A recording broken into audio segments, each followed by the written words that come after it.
Welcome back to Modern Warfare. Today I'm doing a weapon guide on a handgun, the 357 Magnum. Now before we get started, I'm going to ask if you enjoy the videos, if you like the content, like, subscribe, comment, all that stuff.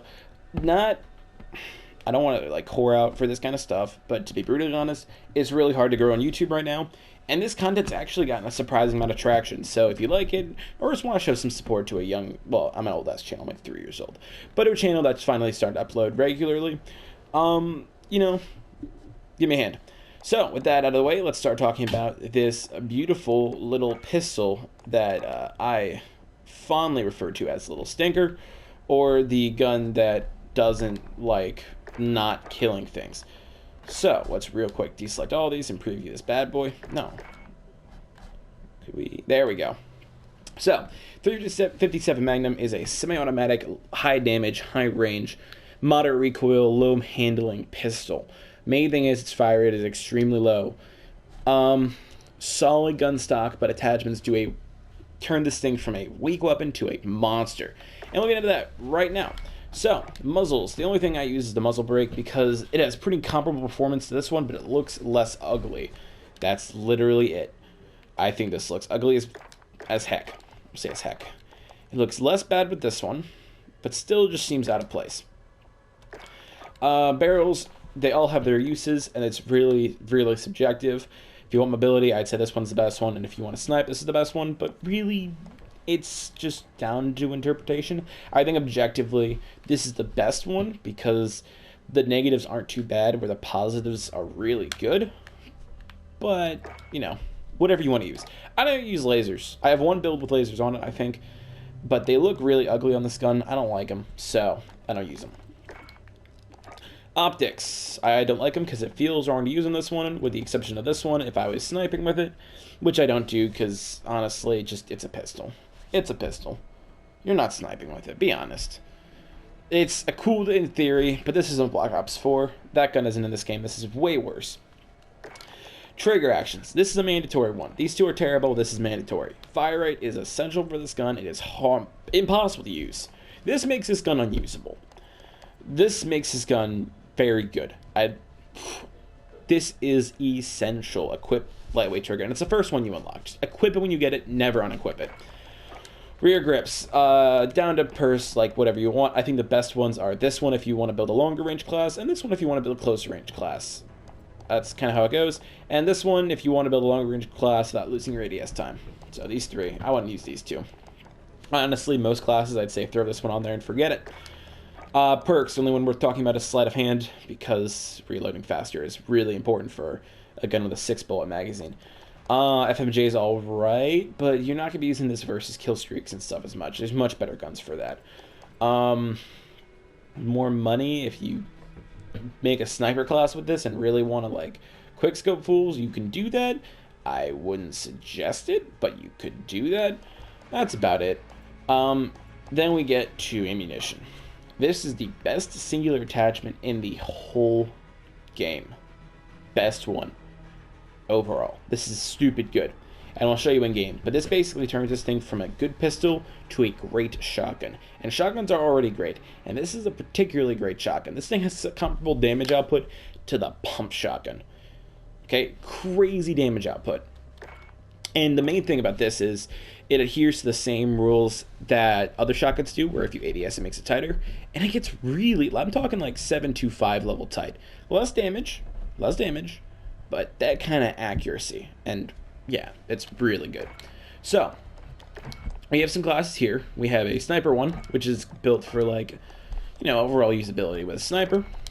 We have a, this is just a overall good shotgun pistol setup. And I'm going to say this is the best barrel for the shotgun pistol.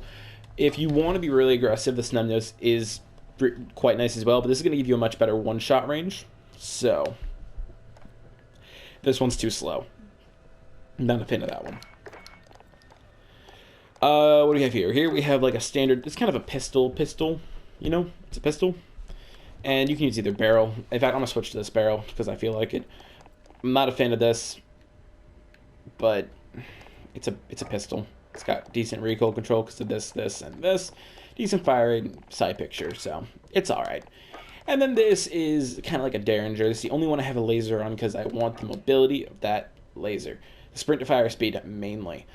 Or you could use this one for the ADS time, but I'm not going to. Lightweight trigger, snub nose, and this is going to give me even more mobility. This is just the fast gun. I'm going to switch out some of these things for the buckshot. So let's get right into it and test this against some bots. I got the bots in here already, and let's go shoot them up a little bit. Yeah, it's a very fun gun. It kills stuff. And performance is going to vary a lot. Now, like all pistols, semi-autos, and overall weak single-shot weapons, take it to hardcore, level it up there. This gun, just hip fire with it in hardcore, you'll get, 5 to 10 snake shot build. Okay, call it snake shot. This buckshot.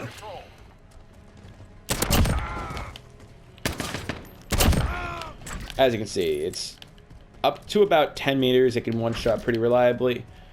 And then in 2 shots, the 2-shot range in this thing is stupid. You see that pro deflection with my shield right there? Thank you, Emesis, for that headshot right there. Pardon me. Yeah, I mean, you can see. It doesn't take a genius to see why this would be good. Goodness, he got me. Alright, let's see what the kind of range we can get in this kill here. So he is back. Nope. Alright, come here. Yeah, I get beaten. Where is that sniper? Yeah, 2 shots from that range. Pardon? Right there. Yeah, you can see these 2-shot ranges are crazy. Let's look at the spread real quick. That is a spread hip fired with this build. And aimed on sights. Solid aimed on sight spread. Really solid. I want you to put into you can see this thing just dumpsters kids.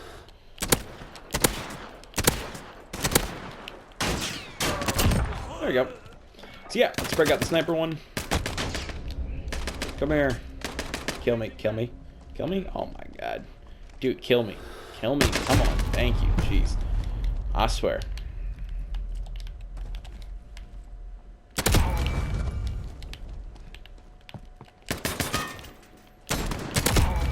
So when you're using it for marksmanship, even with the trigger that increases your fire rate, you're going to want to go for headshots, because 2 shots kill up to medium range are just not going to be competitive. Like, that's not competitive compared to any full auto, or the Odin, or the ERB, or the FAL.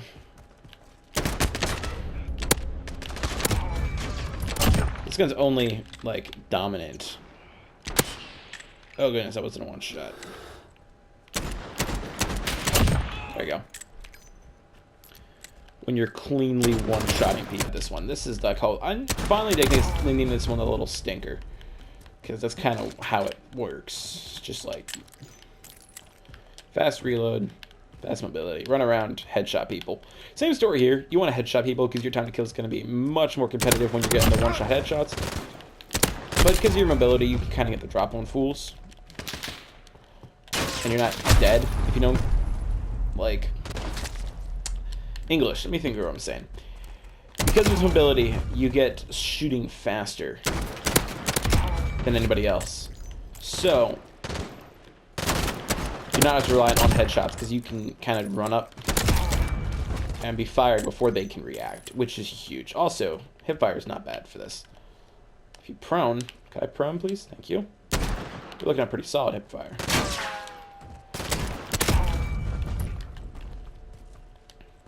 And this will make people rage. This isn't as good as a snake shot by any stretch of the imagination. But if you want a pure sidearm that can stretch range a little bit, that was a nice little shot there. This is going to be one of the best weapons for overall just being a second weapon. It's relatively ammo efficient. It handles well. It's got good effective range. And it can one-shot fools.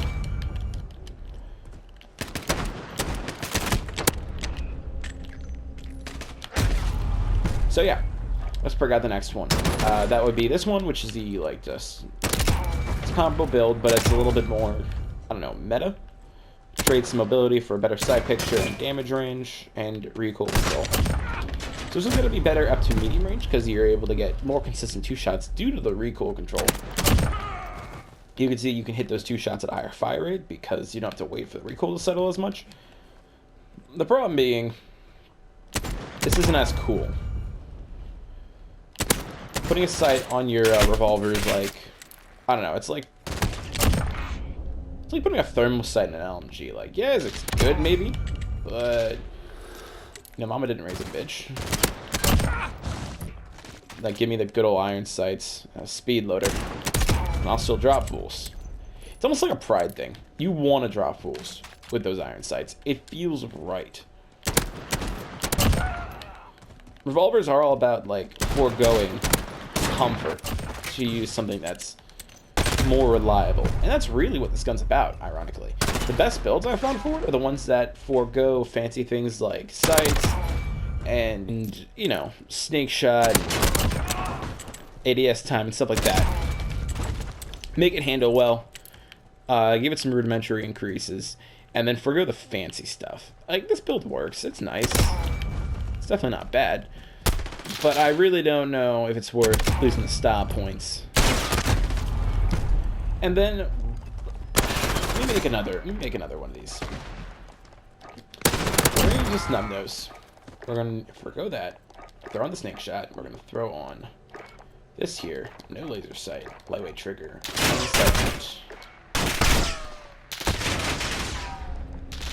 I don't know if this one's not gonna be exactly the same as that one. No, pardon? Yeah, kill me, kill me. There we go.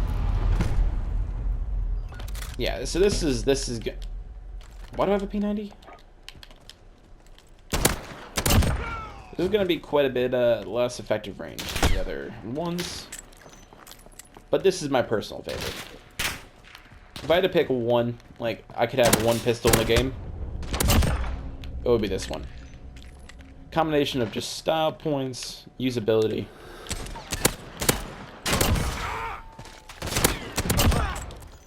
and ease of, like, usability and easy use aren't the same. Like, it's good, but it's also easy to use.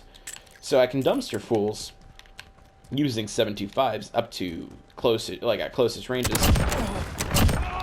but also not feel like I'm using a goddamn, you know, javelin. It feels nice. It feels right. It fits in the hand well in a video game sense. You know, some guns, I don't know if you shoot, I mean, you shoot much, but you know, some guns just fit in your hand well. This gun is one of those. It fits in the hand well. Is it objectively the best gun? No. But I'm going to say it's definitely better, even with this lower range setup, it's definitely better than the 9mm pistols, or even the 1911, because it has the capacity to be a dominant close-range performer, which the 1911 just can't, and the 9mm just can't. They can't do this thing can do. Same with the Deagle. I'm gonna say it's my favorite pistol. I really do. I like it a lot, but I think it's my, like, 4th or 5th, maybe my last favorite pistol as a pistol. I think I like the Deagle more than it, definitely. And then the other ones are kind of like subjective. Do you want fire? Do you want accuracy? Do you want reload speed, magazine size? Until you put the snake shot on, in which case it's just busted. So yeah, that's about it. Like and subscribe, all that shizzle. Catch me in the next one where I'm talking about a gun that probably no one's using because it's not named the M4 725, but it's already videos about those. It would be pointless for me too. Yeah, that's about it. Deuces.